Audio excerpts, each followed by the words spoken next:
Nice. Okay, so we're gonna do Unit 3 tonight, kids.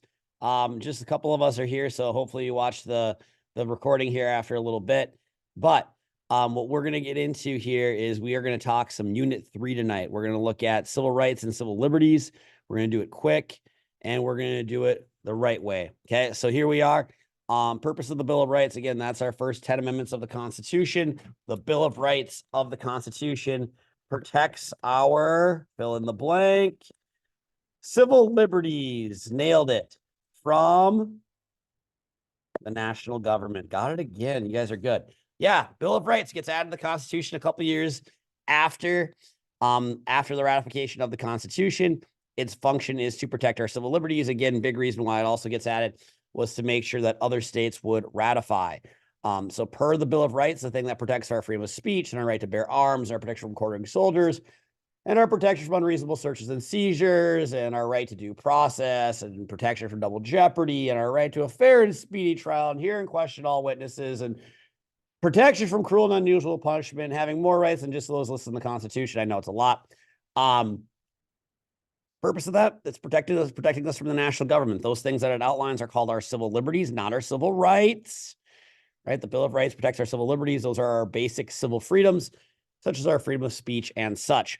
Again, the way the Bill of Rights is written is that originally those liberties were only protected from infringement by the national government. It did not apply to the states. So over the course of time, via our Supreme Court, the Bill of Rights is applied back to the states via the process of selective incorporation, via the Supreme Court, and the due process clause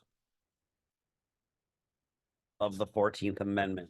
Again, the 14th Amendment, the due process clause, is what's going to extend our civil liberties. Again, when you think civil liberties, you think due process clause of the 14th Amendment. We have a few selective incorporation cases that we've talked about. Oh boy, drawing a blank. Gideon versus Wainwright would be one, right? The guaranteeing of legal counsel in all criminal matters, that people are afforded an attorney. Does not matter if it's a capital crime or not, would be an example. And then McDonald versus Chicago, that's going to selectively incorporate the Second Amendment. But again, selective incorporation is the piecemeal process through which the Bill of Rights is applied back to the states via this due process clause of the 14th Amendment and action of the Supreme Court. That is how our Bill of Rights starts to get applied back. And again, I would know selective incorporation. That's a big one. Okay. All right. Other clauses here that kind of pop up in the unit.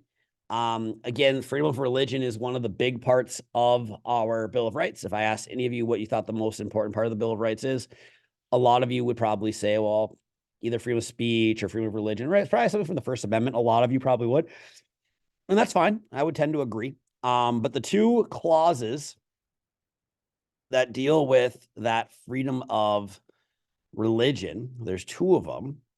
And that is the Establishment Clause and our Free Exercise Clause. Let me fix that, otherwise it's going to bother me. And what our Establishment Clause does is it prevents the government from endorsing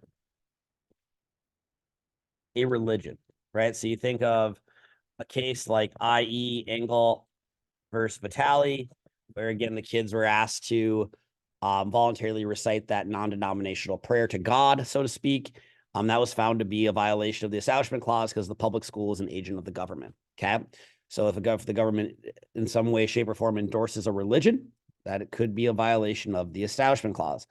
Whereas the Free Exercise Clause, another clause dealing with the freedom of religion, this prevents the government from, how do I want to say this?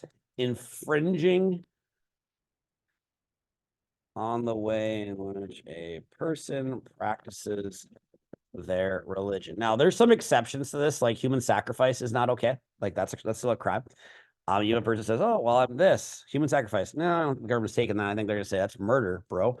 But this is the Wisconsin v. Yoder case. This is the Amish school children, right? Yoder family wanted to pull their kids out of school at the age of 14. Wisconsin says no, you have to go until they're 16. Supreme Court agrees with the Yoder family. Again, so two important clauses, both of those dealing with that important freedom of religion, that civil liberty. Okay. Again, another part, excuse me, another part of that First Amendment that a lot of you'd probably say is the most important part is that freedom of speech, which could be vocal speech. It could be the freedom of press as well. Again, understanding that our freedom of speech is not absolute. There are limitations to it. So anything that's protected is something that'd be protected by like the First Amendment, examples of protected speech. So an example of protected speech would be like the New York Times versus the United States and wanting to publish the Pentagon Papers, right, dealing with Vietnam. Political speech is protected. Political donations are a form of speech. Okay. Those things are all protected. Okay. Things that are not protected would be like, quote, fighting words, words that incite violence, rioting. Okay. And then we have like making up lies about people. We call that slander and libel. Hard to prove, but those are not protected. Okay. So a person makes up a blatant lie about another person, intent to hurt their reputation. We call that slander.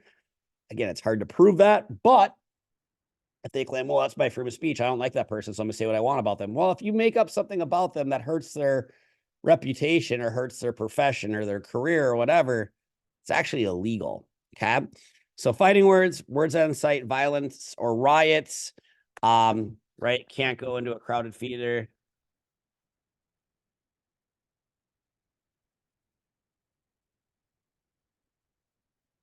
What can't you yell in a crowded theater?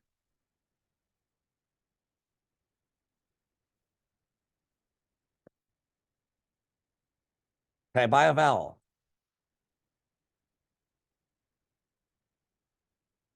Fire. Yep. Can't go into a theater and yell fire. Okay. So again, those are some things that are not protected by the First Amendment. Okay.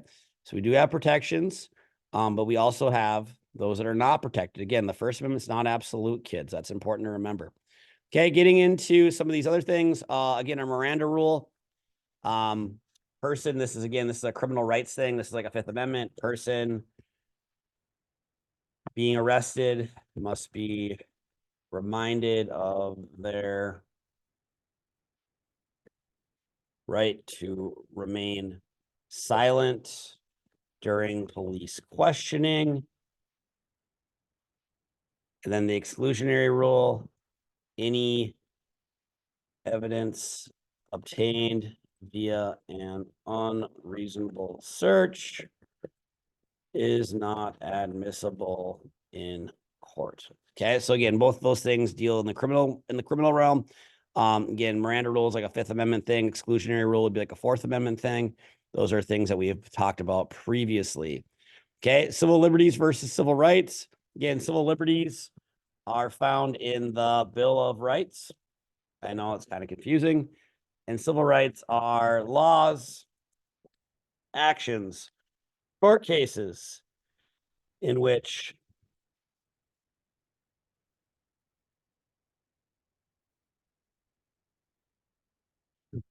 excuse me.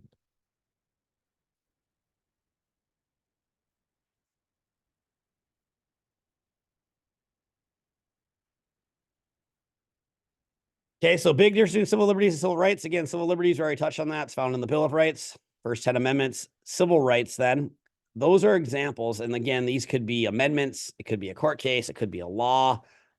These are laws, actions, Supreme Court cases where the federal government is going to extend more rights to those people who maybe haven't always had the same rights. So examples of civil rights legislation could be like Title IX, which again is going to extend more female sports in schools. The Voting Rights Act of 1965, which is going to ban literacy tests, is another example. Americans with Disabilities Act is another one. Those are all examples of civil rights. If you want a court case, Brown versus Ford. that's an example of a Supreme Court case where, again, racial segregation is ruled to be unconstitutional. Okay. All right. Last few things here. Again, I'll highlight the examples, try to make your life easier. Give them some green. Okay. Affirmative action. Those that favor like the extension of civil rights to various groups of people sometimes might favor affirmative action, which would be defined as preferential treatment.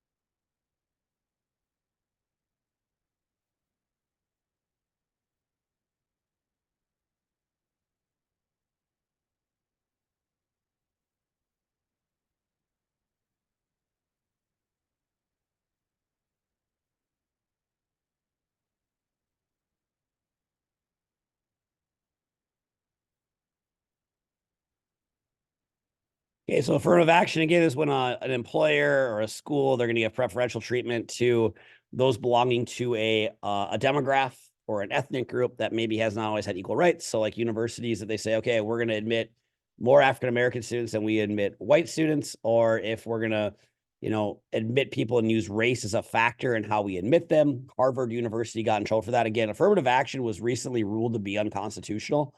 That's been within the past, 6 months or so. That this is actually unconstitutional. Okay. But again, some universities were using that as a admittance, I guess, guideline for their universities. And so what the current Supreme Court would say, most of the members, what they would say is that the Constitution is colorblind. Okay. Colorblind basically meaning that the Constitution does not make any reference to race, that the rules are the rules. The 14th Amendment, the Equal Protection Clause, applies to everybody, not just certain groups of people. Okay. On the flip side of that, you also have those that would argue is that the Constitution is race conscious, basically meaning that the Constitution would only ever take race as a factor if it was to benefit a group of people, like for the purpose of education. So generally speaking, okay, the more so conservative crowd is going to support this interpretation that the Constitution is colorblind because, again, white, black, whatever, yellow, brown, there is no skin colors that are outlined in the Constitution. So they would argue colorblind. Those that generally are maybe a little more so liberal in this regard would say that the Constitution is race conscious and that race can become a factor only if it is to benefit groups of people. And there's also those who would say race conscious, that the Constitution did include provisions to show favoritism towards certain races. Okay. But I'll take that as you will. But again, affirmative action has been ruled to be unconstitutional. So those are some of the big things from Unit 3. Again, just some reminders that I do have some practice things posted that you can do on your own. Does any of you two, we're going to be quick, I said, do either of you two have questions? I'm going to stop the share and I'm going to stop the recording.